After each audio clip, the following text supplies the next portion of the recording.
Hello and hi, welcome back to my channel. I am Sina and you're watching Coffee and True Crime. And if you might have stumbled upon my channel, please like, subscribe, and hit the notification bell so you can be alerted every single time I post new content on my channel. I don't know if I mentioned that my name is Sina and I will be your host. And today's case that I'm going to be talking about is another, case of a brutal murder of a woman. And in the spirit of August being Women's Month in South Africa, I'm going to be talking about a lot of, femicide and crimes against women and queer people.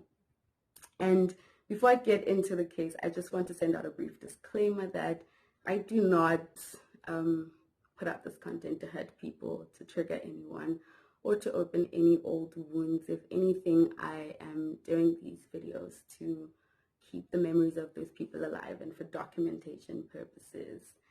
And I'm going to get straight into it. So the case that I'm going to be talking about is a case of a queer woman who was brutally murdered in Soweto. So like I did with my first case, I'm just going to start with the timeline of when the body was found and sort of like paint the whole picture of how everything sort of unfolded after that. So today's case, I'm going to be talking about the murder of 27-year-old Lerato Moloi. So on the 14th of May 2017, members of the community in Naledi were having sort of like a community meeting because they had these growing weeds that were getting too tall and getting out of hand. And they were basically worried that why wasn't anybody doing anything about that? So the community had taken that upon themselves to basically try and sort out the problem until some of the people who were at this meeting discovered what looked like a body of a human being. And at this point, I guess the meeting was stopped and the police were called. And during that day, later on, I guess in the afternoon, like around after 12, a man who was at a different part of the meeting, a man who was in a totally different meeting, but I guess still in the Naledi area in Soweto, received a call from his sister. This man's name was Godfrey Moloi, and he received a call from his sister informing him that there had been a tragedy in the family. And Godfrey left that meeting rushing home. And before he could even get home, he was stopped by someone on the road who wanted to show him a picture that had gone viral, or I guess all over people's like social media and people's like messaging apps, I guess around in the area. And this was the first time that Godfrey Moloi saw what the tragedy his sister was calling him about. Godfrey Moloi saw the half-naked body of his niece. And that's when he realized that that's the tragedy that everybody was trying to tell him about. Well, the tragedy his sister was trying to tell him about.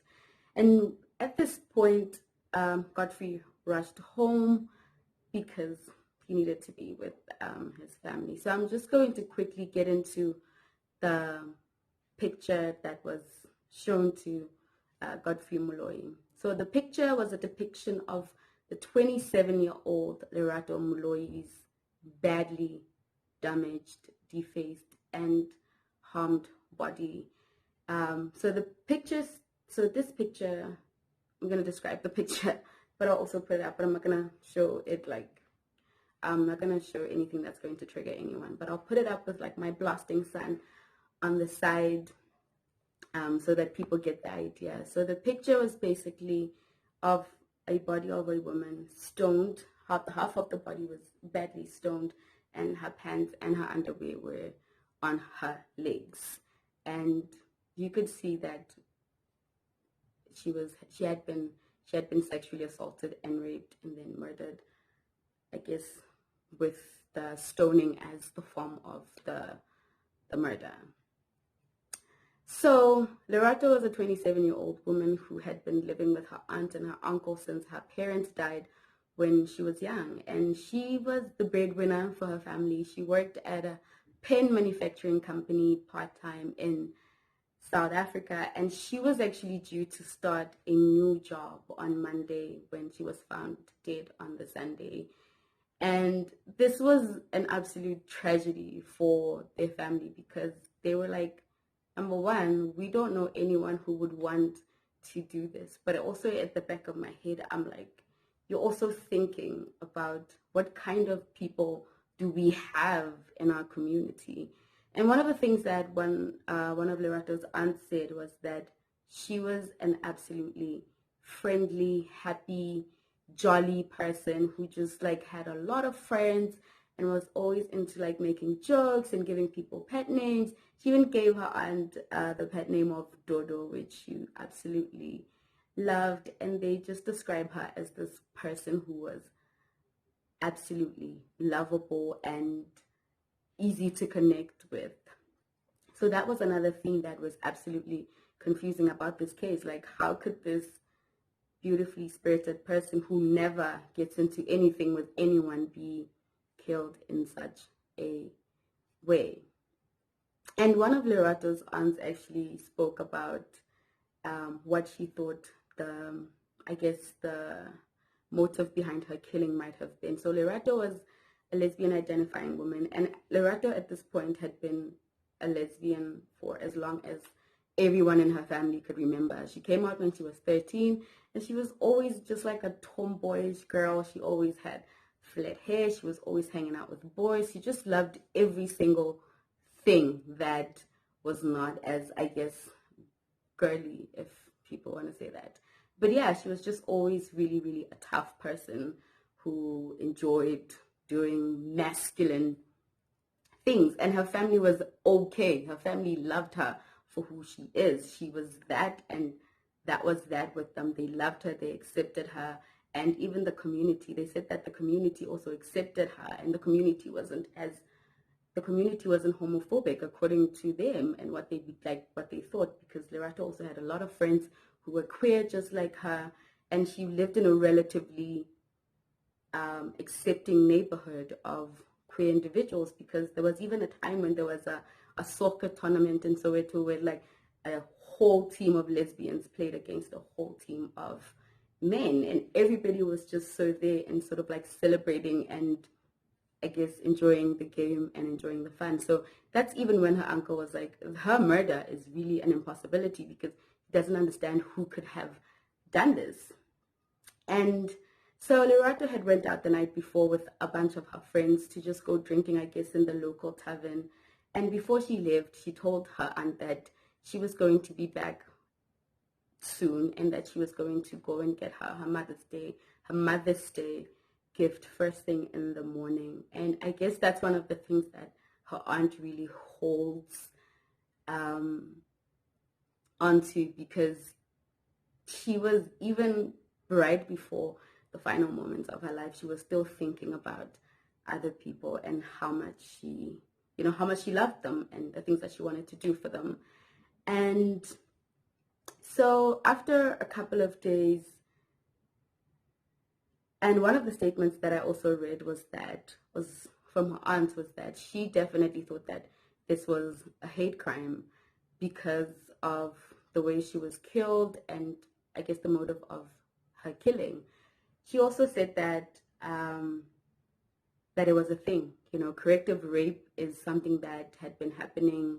I guess we've all heard some sort of like case of a corrective rape, but she was definitely headstrong that that was definitely a case of a corrective rape. So a couple of days after this particular incident, two men were arrested and they were arrested and were supposed to appear in front of the Protea Magistrate Court. And one of these men was, I guess his name is Petros Tsotang Mokgeti. Yes, he was a 40-year-old man who actually had been a regular at one of the taverns that Lerato and her friends would drink at. And apparently he had been those people who had actually shared a beer or had been drinking at the same table with Lerato. And I guess that was the first thing that became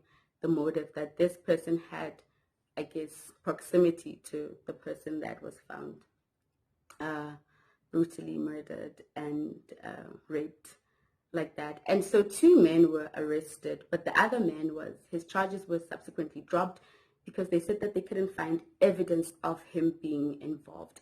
And so I heard like like I've seen like different bits and pieces of like accounts of this, of what happened in the story. And there's like different versions of it. One of the court details that I read was that actually one of the men said that he actually understood and he was very ashamed of what him and his friend had done. So I'm like, okay, maybe this other guy was willing to testify against his friend, and that's why he got his charges. I guess there were never charges put on him. And I don't know what's the story behind that whole thing, but I absolutely do think that both these men, if they were definitely involved, even if you watched someone do something like that, you were definitely an accessory to a crime. And I don't understand how he just gets to walk free when someone's life has been taken away. So, and at this point, activist groups had just reached out because this was not the first corrective rape and hate crime murder that had happened in Soweto, or I guess in the Gauteng area. So an LGBTI activist group was definitely the first people on the scene, and they were like, we are going to get justice for her, and we are going to make sure that crimes like this don't continue to happen, because a corrective rape is just not, I mean, corrective rapes should not still be happening. I don't even know why they happened in the first place. I don't know what makes people think, or especially men that do these crimes, I don't know what makes them think that doing that is going to get a positive, I guess, result out of, I don't think that's ever been a thing that has ever benefited anyone in any kind of way. And it does kind of like really suck when you think about it, and you think about how it's usually like the people that you would never expect, because I'm sure this was not the first time Lerato had sat and chilled with this old 40-year-old man and had a beer or drinks with him, and all of a sudden he just like, thought that I guess her life did not matter, and he actually definitely admitted to raping and killing her. And he never said why. He never said why, which kind of basically puts it back to the point of this was definitely some type of corrective rape. And so yes, after a long time of this case dragging, because this case happened initially in 2017 in May, and this man was only charged in December of 2018. And I guess that's one of the things that, if anything, that's one of the positive things that I love about this case, that the family and the friends and the activist movements were just like, we don't care, we're going to fight for this case. And actually, even when the trial started in December of 2018, everybody went to the Portia Magistrate Court because they thought that's where the case would be having its proceedings. It turned out that the case had been moved to like a different location in Palm Ridge Magistrate Court, and the people were like, why weren't we told about the move of this trial? Because we wanted to be there. So anyway, the case was kind of postponed, but then there was a hearing, and I think it lasted a week, and Petros Totang Mugeti was sentenced to 2 life sentences for all the crimes and the brutality of his crimes against Lerato Moloi. And he's going to be serving 2 life sentences, and I am just like grateful that I guess the LGBTI and other activist groups exist, because literally I got most of my information from specifically sites that are just like, we are, our aim is to tell news about queer people and queer bodies and queer lives. And it was absolutely beautiful to see them sort of like fighting for justice and fighting to make sure that this man is sent to prison and he gets the time he deserves. This was a relatively short case, but I enjoyed reading about it. Like I said, there wasn't a lot of information about it, so there isn't a lot of information on Petros and his whereabouts, or which I guess where he's serving his sentence at the moment. I didn't even see pictures of him online, which I just think is absolutely crazy, because why should perpetrators images be protected, especially if this is somebody who has been charged with such a crime and somebody who's supposed to be serving 2 life sentences. If we don't know him and we're only going to find out about him if he ever maybe breaks out of jail, and now we're like, oh my gosh, we didn't even know what he looked like. So yes, but I hope you liked, I hope you enjoyed how I covered this case, and I hope you now know about the case of Lerato. And this is not the first case that I'm going to be talking about that is LGBTI related. I have another one that I'm currently working on that is also LGBTI related, and that is correct. That is also around the matter of corrective rape. So I hope you at least learn something new from this case, and I hope you share it with your friends. I hope you share it with people, especially members of the LGBTI community. I wish for them to kind of like really get to know the I guess about the martyrs of the movement and everything else. And I am Sina. Please like and subscribe and follow me on the socials. It's Edward Sina on Twitter and Edward Sina on Instagram. And thank you very much. Also like, subscribe, and leave me comments here. And if there's anything that you wanted me to tell you a bit more about in this case and I missed it or forgot about it, please hit me up in the comment section. Leave me a little comment, even if it's like a little heart or whatever. I am Edward Sina, and I'm out.